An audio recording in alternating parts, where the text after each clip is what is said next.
अस्सलाम वालेकुम friends, welcome back to my channel Easy Life Bushra. और जिन लोगों ने अब तक सब्सक्राइब नहीं किया, सब्सक्राइब करें और बेल आइकन ज़रूर प्रेस करें ताकि मेरी नई आने वाली वीडियोस आपको मिलती रहें।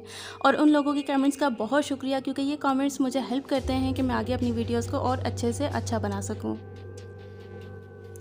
इंसान ने जहाँ खला की गहराइयों का मुशाहिदा किया, वहीं ज़मीन की गहराइयों को भी समझा है। हमारी ज़मीन का क्रस्ट यानी बैरूनी सख्त हिस्सा 35 किलोमीटर गहरा है। इसके नीचे अपर मेंटल और लोअर मेंटल है, जो कि ज़मीन का टोटल वॉल्यूम के 84% हिस्सा है, यानी 2900 किलोमीटर लंबा। फिर आउटर कोर और इनर कोर, जो कि ज़मीन का 15% हिस्सा है। इंसान नित नई खोज और मुशाहिदों में मसरूफ़ रहता है, जिससे आज साइंस ने बहुत तरक्की की है। लिहाजा इसी सोच और जुस्तजू में इसने ज़मीन की गहराइयों में झांकने की भी कोशिश की, लेकिन 6500 किलोमीटर की सिर्फ एक बैरूनी तह पार करने में भी इसे काफ़ी टाइम लगा। जर्मनी में डीप ड्रिलिंग प्रोजेक्ट, जो कि 9.1 किलोमीटर गहरा बोरिक होल है, के पास किया गया। 1970 में सोवियत यूनियन ने इंसानियत का सबसे गहरा डीप ड्रिलिंग प्रोजेक्ट शुरू किया और पूरी दुनिया की तवज्जो हासिल कर ली। 14 साल लगाने वाले इस प्रोजेक्ट को रूस में कोला पेनिनसुला के मकाम पे स्टार्ट किया गया, जिसने 12.2 किलोमीटर की गहराई तक जाने का वर्ल्ड रिकॉर्ड कायम किया। ये बहुत यूनिक प्रोजेक्ट रहा, क्योंकि इसके दौरान बहुत से हैरानकुन वाक़यात, तहकीकात और अफवाहों ने जन्म लिया। इस प्रोजेक्ट में 300 स्किल्ड वर्कर्स ने दिन रात काम किया, जिन्होंने अपनी ज़िंदगी में पहली बार कुछ अजीब एक्सपेरिमेंट किए। क्योंकि 11.2 किलोमीटर की ड्रिलिंग के बाद चंद हैरानकुन वाक़यात शुरू हो गए। ड्रिलिंग मशीन पे एक हीट प्रूफ माइक्रोफोन फिट था, जिसने ड्रिलिंग के दौरान ऐसी खौफनाक और पुरस्रार आवाज़ें रिकॉर्ड की, जिसकी वजह से तमाम वर्कर्स खौफजदा हो गए। इस जगह का टेम्परेचर 1000 डिग्री सेंटीग्रेड था। कहा जाता है कि ये जहन्नुम का दरवाज़ा था और ये पुरस्रार आवाज़ें जहन्नुमियों की थी, जो कि अजाब सह रहे थे।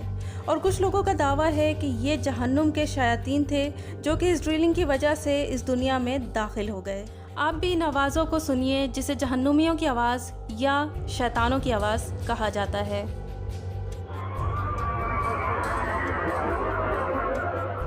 लिहाजा 1983 में इस मंसूबे को बंद कर दिया गया, लेकिन कहानी का ट्विस्ट उस वक्त सामने आया जब रिसर्च करने पे बहुत से हैरानकुन इंकशाफात हुए। ये जो कहानी मैंने अब तक आपको बताई है, ये सारी मनगढ़ंत बातें हैं जो लोगों ने फैलाई। विकीपीडिया का मुताला करने के बाद पता लगा कि वेल टू हेल के नाम से कई वजाहतें मौजूद हैं। असल में 1995 से ये बातें गर्दिश कर रही थीं और 1989 में यूएस के ट्रेंटी ब्रॉडकास्टिंग नेटवर्क ने, जो कि क्रिश्चियन का एक मजहबी नेटवर्क था, ने पहली बार इसे अप्रैल फूल के तौर पे पेश किया और दुनिया को बताया कि इस बोरहोल से शैतानों को आज़ाद करवाया गया है। उन्होंने तो मजाक में ये बात फैला दी, लेकिन बाद में इसकी वजाहत करना भूल गए और इसका नतीजा ये निकला कि अमरीकी अखबारों ने इस खबर को छाप दिया। लिहाजा वजाहत करने में इतनी देर हो गई कि वजाहत से पहले ही आधी से ज़्यादा आवाम ने इस पर यकीन कर लिया। अब आपको लिए चलते हैं हकीकत की तरफ। असल में हुआ यूं कि काम करने वाले यूरोलॉजिस्ट का अंदाज़ा था कि इतनी गहराई में उन्हें 100 डिग्री सेंटीग्रेड तक टेम्परेचर मिल सकता है, मगर ये 200 डिग्री सेंटीग्रेड तक जा पहुंचा और वर्कर इतनी गहराई में काम करने का तजर्बा नहीं रखते थे। इसलिए ड्रिलिंग मशीन ने काम करना छोड़ दिया। साथ साथ सोवियत यूनियन ने भी इसकी फंडिंग बंद कर दी, तो इस प्रोजेक्ट को बंद करना पड़ा। और जो आवाज़ें अब तक वीडियो में सुनाई गई, वो 1972 में रिलीज़ होने वाली मूवी बैरन ब्लड से ली गई थीं। जब 1983 में 12.2 किलोमीटर की गहराई में ड्रिलिंग मशीन की रॉड्स हाई टेम्परेचर की वजह से मुड़ गईं, तो इस प्रोजेक्ट को बंद करना पड़ा। मगर 1989 में यहाँ ऐसे नायाब पत्थरों के सैंपल्स को निकाला गया जो आज तक किसी ने नहीं देखे थे। चुनाचे दुनिया भर के साइंटिस्ट को आके इन नायाब पत्थरों को देखने को कहा गया। इन पत्थरों ने हमें वक्त से पीछे ले जाके बताया कि हमारी कायनात के बनने के वक्त क्या हालात रहे होंगे। कई बिलियन साल पहले हमारी ज़मीन कैसे वजूद में आई और कुछ ऐसे राज के जिनसे इंसान अब तक नावाकिफ़ था।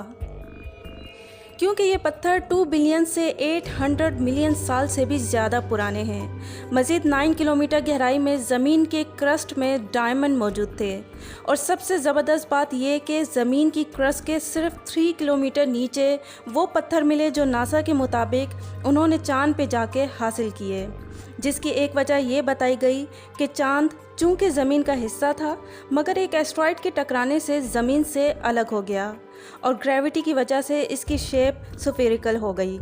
या फिर नासा ने अपने चाँद पे जाने वाले ड्रामे को सच साबित करने के लिए ये एक्सप्लेनेशन दी। खैर, इस बात को अब यहीं छोड़ते हैं। कोला सुपर डीप होलिंग इंसानी तारीख़ का वो तजर्बा था कि जिसने बहुत से अहम राजों से पर्दा उठाया।